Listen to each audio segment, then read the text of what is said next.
একটু রুটি।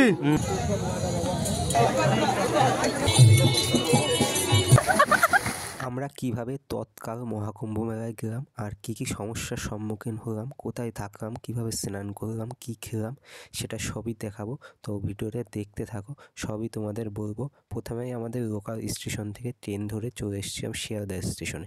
আমাদের প্রথম ট্রেন এই শিয়ালদা স্টেশন থেকেই ছিল। আজমির SF এক্সপ্রেসে তৎকাল ওয়েটিং লিস্ট থাকায় টিকিটগুলো আমাদের ক্যান্সেল হয়ে যায়। রাতের কিছু খাবার তুলে নিয়েই আমরা শিয়ালদা স্টেশন থেকে বাসে করে হাওড়া স্টেশনের দিকে রওনা হই।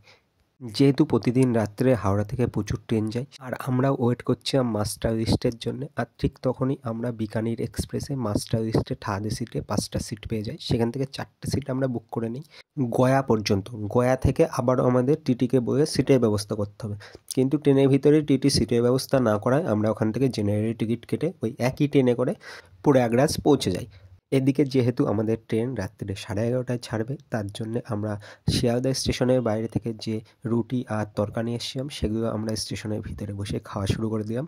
আর ঠিক তারপরে আমাদের ট্রেন ঢুকে গেল। এই যে আমাদের ট্রেনটা, আমাদের B6 কোচে 4টে সিট ছিল। এই দেখো আমাদের সিটটা। ভাগ্য ভালো থাকায় সারা রাত ঘুমোতে পেরেছি। আর সকাল 6:35 গয়া পৌঁছে যায় ট্রেন। তারপরে আমরা 4জনই জেনারেল কামরায় চলে যাই। এর ভিতরেই আমরা ট্রেনে বসেই টিকিট করে নিয়েছি, জেনারেল টিকিট।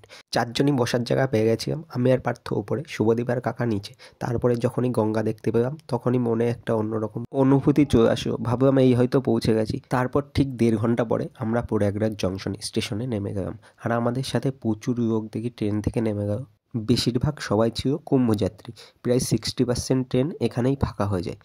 তোমরা যারা মেন স্নানের ডেটে আসতে যাচ্ছ তাদের জন্য বলে রাখি, স্নানের ডেটের 2 দিন আগে থেকে 2 দিন পরে পর্যন্ত এই প্রয়াগরাজ জংশন স্টেশন বন্ধ থাকছে। তো এখানে আমরা অল্প কিছু ছবি তুলে নিই। ছবি তোলা শেষ করে আমরা স্টেশন থেকে বাইরে বেরিয়ে যাই। তো খুবই বড় একটা স্টেশন। পায়ে পায়ে পুলিশ আর RPF বোঝায়। নামার সাথে সাথে সব চেকিং হবে, তারপরেই স্টেশন থেকে বাইরে বেরোতে পারবে।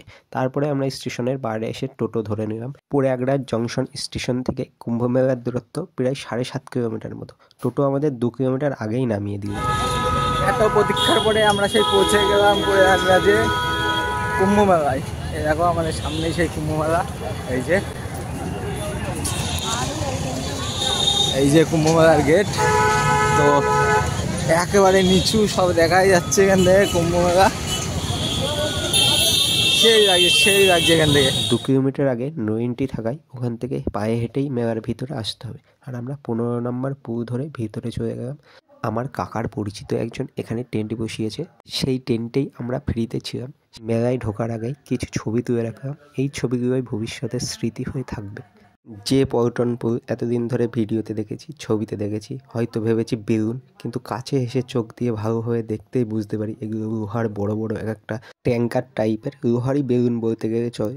এরকম পল্টন পুল প্রায় 32টা আছে। সেখানে আমরা প্রায় 15 নম্বর পুল পর্যন্তই অর্ধেকটাও ঘুরতে পারিনি। 2 দিনে প্রায় 40 কিলোমিটারের ওপরে হেঁটেছি। তাও 60 কিলোমিটার ব্যাসার্ধের মেলার অর্ধেক অংশ আমরা দেখতে পাইনি। এই পল্টন পুল ধরেই আমরা প্রায় 2.5 কিলোমিটার ভিতরে হেঁটে গেলাম। মেলায় পৌঁছে সবার এক্সাইটমেন্ট লেভেল অন্য ধরনেরই ছিল। আমার দেখেই বুঝতে পারছো আমি কতটা খুশি। তো এখানেও আমরা কিছু ছবি তুলে নিই, অল্প কিছু ছবি। আমার শরীর খারাপ ছিল, সেই অবস্থায় আমি চলে গেছি। না, আমার কুম্ভমেলা দর্শন করতেই হবে, কুম্ভমেলায় স্নান করতেই হবে, সে স্নানের ডেটেই হোক কিংবা অন্য ডেটেই হোক। তার জন্যই মেন আমি বাড়ি থেকে জেদ করে জ্বর অবস্থায় বেরিয়ে গেছি। টেন্টের ভিতরে ব্যাগগুলো কোনো মতো রেখেছি। তারপরে সবাই মিলে বেরিয়ে গেলাম মেলা ঘোরার জন্য। ঘুরতে ঘুরতে দেখি ইসকনের যে অফিসিয়াল টেন্ট আছে সেখান থেকেই ফ্রিতে গীতা বিতরণ করা হচ্ছে। আমরাও 4জন লাইনে দাঁড়িয়ে হরে কৃষ্ণ নাম নিয়ে 4টে গীতা নিয়ে নিলাম। ইসকন ও আদানির সংকল্পে এই কুম্ভ মেলায় ইসকন ও আদানির পক্ষ থেকে প্রায় 50 লক্ষ মানুষকে ফ্রিতে খাবার দেওয়া হবে, আর সঙ্গে থাকবে গীতা। আমাদের মতো প্রচুর মানুষ দেখি এইভাবে লাইনে দাঁড়িয়ে গীতা সংগ্রহ করে নিল। এই দেখো আমাদের শ্রীমদ্ ভগবত গীতা। তো গীতার ভিতরে দেখি আরও একটা ছোট্ট বই আছে। আর গীতাগুলো পেয়ে কিন্তু আমরা খুবই খুশি। আমাদের মুখ দেখেই বুঝতে পারছো আমরা কতটা খুশি হয়েছি গীতাগুলো পেয়ে। মেলার কিছু অংশ ঘুরেই আবারও আমরা আমাদের টেন্টের কাছে চলে আসলাম। এই পুরো জায়গাটা বাউন্ডারি দিয়ে ঘেরা, এর ভিতরেই আমাদের টেন্ট। এখানে প্রায় 16টা টেন্ট আছে, তার ভিতরেই আমরা একটা টেন্ট নিয়ে নিয়েছি। এই যে এই টেন্টটাই আমাদের। তো এই টেন্টটা বেশি বড়। এই টেন্টের ভিতরে প্রায় 20 থেকে 25 জন থাকতে পারবে। তো সেখানেই আমরা 4জন মতো ছিলাম। তো আমাদের এখানে এখানে মাটিতেই থাকতে হয়েছে। তার জন্য আমরা সব জিনিসপত্র বাড়ি থেকে নিয়ে গেছিলাম। মেলা ঘুরতে ঘুরতে কখন 4:30 বেজে গিয়েছে, টেরই পাইনি। কোনোরকম জামা কাপড় চেঞ্জ করে সামনের গঙ্গায় চলে আসলাম স্নান করতে। আর কতটা ঠান্ডা জল সেটা বয়ে বোঝাতে পারবো না, শুভদীপের দৌড়ানো দেখে বুঝতেই পারছো জল কী পরিমাণ ঠান্ডা। প্রথমে শুভদীপ আর কাকা দুজনেই স্নান সেরে নিল, তারপরে বাকি থাকলাম আমি আর পার্থ। তারপরে পার্থও স্নান করে নিল। জল প্রচুর পরিমাণ ঠান্ডা, যদি স্রোত না থাকতো তাহলে হয়তো জল বরফ জমে যেত, এতটা পরিমাণ ঠান্ডা। তারপরে পার্থও স্নান করতে নেমে পড়লো, পার্থও ভালোভাবেই স্নান করে নিল। আর পার্থ স্নান করার পরে আমিও স্নান করে নিলাম। লোকে ঠান্ডার কোথায় বাঁচতে পারছে না, আর আমরা খেলা করছি। দেখো আমরা খেলা করছি এর ভিতরে, গঙ্গার ভিতরে। দেখো গঙ্গায় স্নান করতে এসেছিলাম, এই যে আমি বাদে সবকটা স্নান হয়ে গেছে। এই যে সব স্মৃতি কাঁপছে, এর থেকে ঠান্ডা, এর থেকে কম ঠান্ডা হয় বরফ, এর জল যা ঠান্ডা। এই দেখো অবস্থা, দেখো সবকটা, একমাত্র আমি বাকি আছি, আমি বাদে সবকটা স্নান করা হয়ে গেছে। এবার আমিও স্নান করব।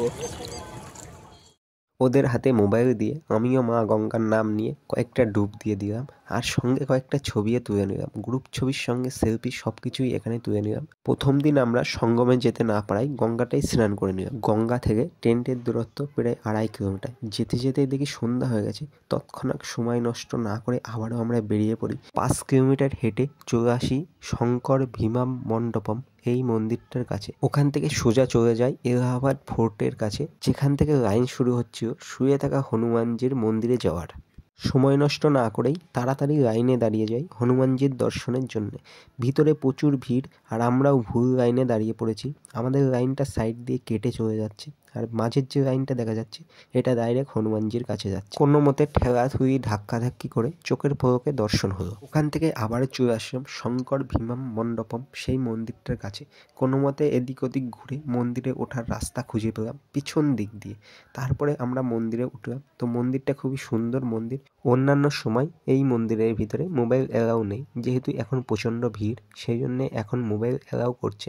আর এখান থেকেই দেখতে পেলাম কুম্ভ মেলার রাত্রির সব থেকে সুন্দর দৃশ্য। কোনো মতে চোখই ফেরাতে পারছি না, এত সুন্দর দেখাচ্ছে। তাও এখান থেকে পুরো মেলা আমরা দেখতে পাইনি। প্রায় 60 কিলোমিটার মেলা, তার অর্ধেকও প্রায় আমরা এখান থেকে দেখতে পাচ্ছি না।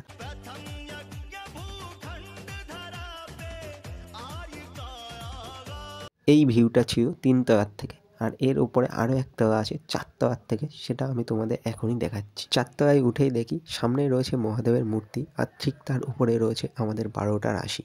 আর ঠিক সেখান থেকেই দেখা যাচ্ছে পুরো মেলার অপরূপ দৃশ্য।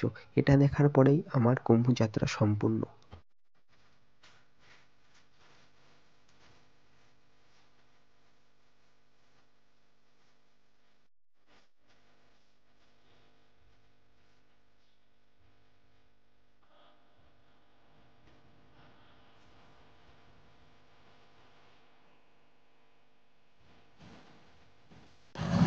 এখন সেই ব্রিজের উপরে চলে এসেছি। তো এই দেখো ব্রিজটা,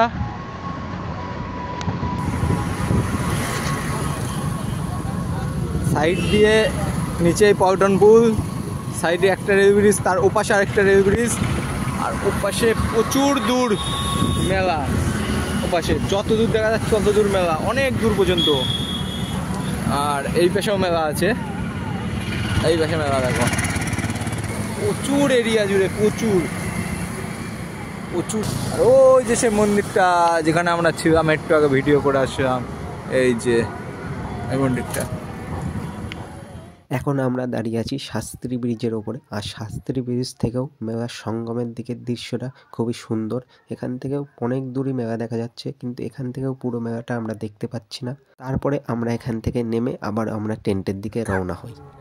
দেখো আমরা সব শুয়ে পড়েছি পরপর সব 4 জনে। দেখো এই যে সব ঘুমানোর মতো অবস্থা নেই এখনো। আমি শুধু পারতো জেগে আছি, কাকা হয়তো ঘুমিয়ে পড়েছে এখনো পারতো। আর এদিকে সব জায়গা ফাঁকাই আছে, পুরোটা জায়গা ফাঁকা। আমাদের 4 জনের পুরো এটা, এই পুরো একদম টেন্ট আমরা 4 জন নিয়ে নিয়েছি, খুব আরামেই আছি। পরের দিন সকালে উঠে দাঁত ব্রাশ করে বেরিয়ে গেলাম আবারও মেলা ঘুরতে। এসে পৌঁছলাম আবারও ইসকনের টেন্টে। আর এবার সোজা ইসকনের টেন্টের ভিতরে ঢুকে গেলাম। দেখলাম প্রচুর বড় বড় সব মূর্তি রাখা রয়েছে। এই বাদেও এরা নাম জপ করার জন্য আলাদা একটা কক্ষ তৈরি করেছে, যেখানে দেখি সব নতুন নতুন সাধুরা সব প্রণাম করছে, নাম জপ করছে। সাইডে রয়েছে প্রভুপাদের মূর্তি, সামনে রয়েছে জগন্নাথ, বলরাম, সুভদ্রা তিনজনের মূর্তি। আর এর পাশেই রয়েছে আমাদের শ্রী চৈতন্য মহাপ্রভু আর শ্রীকৃষ্ণ মহাপ্রভু। তারপরে ওখান থেকে আমরা বেরিয়ে আসলাম। বেরোনোর সাথে সাথেই দেখি আবারও ভান্ডারা চালু হয়ে গেছে, আর সেখানে আমরা লাইনে দাঁড়িয়ে সকালের খাবার নিয়ে নিলাম। সকালের খাবারে ছিল রুটি, জিরা রাইস, চানার তরকারি আর সুজির হালুয়া। তো সুজির হালুয়াটা কিন্তু খেতে আমাদের খুবই ভালো লেগেছিল। আমরা খাওয়া দাওয়া করছি, আর ঠিক তখনই দেখি একদল সাধু মাথায় ময়ূরের পালক বেঁধে হেঁটে আসছে। এদের কী সাধু হয় আমি সঠিক জানি না, যদি কেউ জেনে থাকো অবশ্যই কমেন্ট বক্সে জানিও। দেখতে কিন্তু খুবই ভালো লাগছিল। আর নাগা সাধুদের কাছেও আমরা গেছি, কিন্তু ভিডিও করার, ছবি তোলার ওদের সাহস হয়ে পারিনি, যেহেতু সবাইকে মারছে বকছে, সেজন্যই আমি মূলত ওখানে ভিডিও করিনি। এখান থেকেই আমরা সকলে মিলে রওনা হলাম সঙ্গমের দিকে। যেতে যেতে 3 নাম্বার পুলের পাশেই দেখি 270 জন সাধু নিজের পিণ্ড নিজে দান করে নাগা সাধু হচ্ছেন। তো এনাদের অভিষেক এখানে চলছে। এনারা আজকে নিজের পিণ্ড নিজে গঙ্গায় দান করবেন। এরপরে এনারা কোনো ঘর পরিবার থাকবে না, এরা নাগা সাধু হয়ে যাবেন। তারপরে ওখান থেকে আবারও হাঁটা শুরু করলাম। সামনে গিয়ে দেখি একটা পুল বন্ধ করে দিয়েছে। আবার ব্যাকে এসে 3 নাম্বার পুল দিয়ে পার হলাম, আর শেষমেশ পৌঁছে গেলাম মেন সঙ্গম ঘাটে। তো ডান সাইডে আছে যমুনা, সামনে গঙ্গা, বাঁ সাইডে গঙ্গা। এখানেই মেন সঙ্গম ঘাট, আর এখানেই প্রচুর ভিড়। এখানেই কোনো মতে পা ফেলার জায়গা নেই। কোনো মতে একটু ঠেলে ঠুলে 4 জনের বসার জায়গা করে নিলাম, আর একজনকে দিয়ে গেলাম পাহাড়ায়। কাকা কিন্তু পাহাড়ায় ছিল, আর আমরা স্নান করছিলাম। স্নান করে উঠে এসেই প্রথমেই 4 জন মাথায় তিলক কেটে নিলাম। বহুত কষ্ট করে আমরা এই সঙ্গমে এসে স্নান করেছি, কোনো মতে পা ফেলার জায়গা নেই, তাও ঠেলে ঠুলে স্নান করেছি। আর এই স্নান করার পরেই আমাদের কুম্ভযাত্রা সম্পূর্ণ হলো। আমরা যখনই সঙ্গম থেকে ফিরে আসছি, তখনই দেখি একটা সাধুর আখাড়া সঙ্গমের দিকে এগিয়ে চলেছে। এই আখাড়াটাও সঙ্গমে স্নানের জন্যই যাচ্ছে, আর এই আখাড়ার সঙ্গে প্রচুর লোক আছে যারা নাচতে নাচতে আখাড়ার সঙ্গে এগিয়ে চলেছে। প্রথমে মাইক সেট যাচ্ছে, পিছনে মানুষজন নাচতে নাচতে যাচ্ছে, তার পিছনে সাধু নিজে আছে, যিনি ট্র্যাক্টরের উপরে বসে আছে। আশেপাশের মানুষজনকে ফুল ছিটিয়ে আশীর্বাদ করতে করতে উনি এগিয়ে চললেন। এই ছিল আমাদের 2 দিন 1 রাত কুম্ভমেলা ভ্রমণ। ঠিক এর পরপরই আমরা প্রয়াগরাজ সঙ্গম স্টেশন থেকে ট্রেন ধরে অযোধ্যায় চলে গেছি রাম মন্দির দর্শনের জন্য।